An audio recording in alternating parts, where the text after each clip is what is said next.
All right, so it's grown enough, you said. Yeah, and so there are going to be some areas where we might skip pruning, but all this stuff can go. All these like thin young branches that are going to be they're now at a point where their investment is too great to really put any time into them. Sure, I'm not blocking the driveway. I feel like it's okay if you block the driveway. We're not parking. It's in and out, and not in the right direction, right? Yes, sir. That's how the wire comes off, basically. Yes, sir. And then anything that's too thin that's not growing off the primary, we'll just remove. I should move Kelly to park.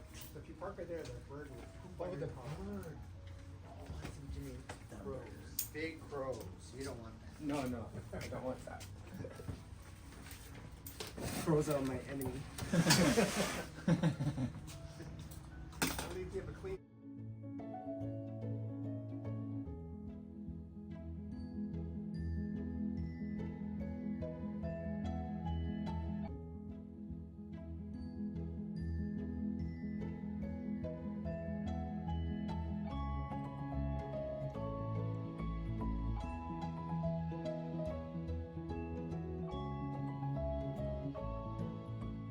We have here Mike Lane trimming those primary branches, preparing for secondary bifurcation of the ramification at this point.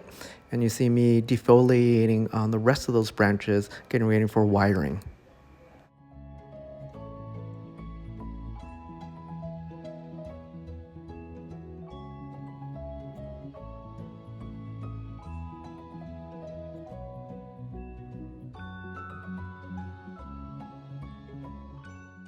After defoliating the entire tree here, you see me rewiring every single branch of this ficus, and I'm using recycled wire, so it's taking some time to straighten everything out and recycle most of that wire, and everything was put in a horizontal position as best as possible.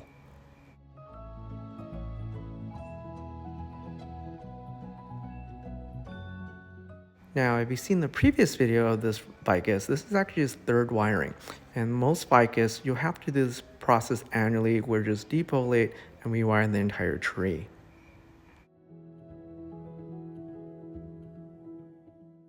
As we round out third base here on wiring, we go into that repotting process into a more drier mix, more pumice and more scoria than akadama.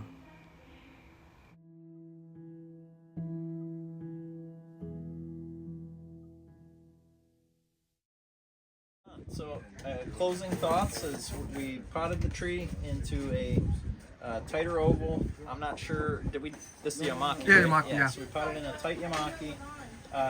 We're going to continue to refine the tree, but we've got big proportions, good wound healage, good wound coverage already.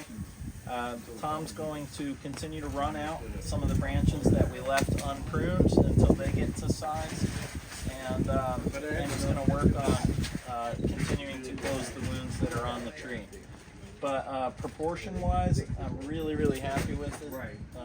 Everything, honestly, I just think that we've tackled it pretty well, and I think the execution was awesome. So, what are your thoughts, Tom? I think moving that front portion, turning that counterclockwise a little bit, that really opened the front up a little bit. Yeah, I like it a lot. I was surprised how well this pot fit.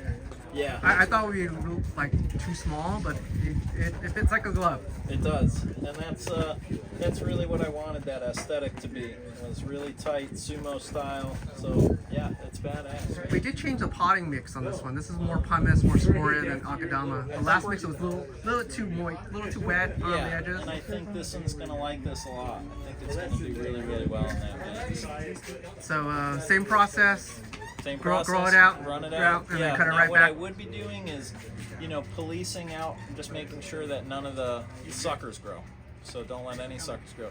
See, man? Down to 2, right? Down to 2 at this point. Down to 2 at this point, yeah. All right. So everything's going to be thin to 2s. The only other thing you might want to do on here is there are a few areas of the wounds, like this one wound in particular, that's still a little raised, that we may want to kind of trim back a bit. Okay.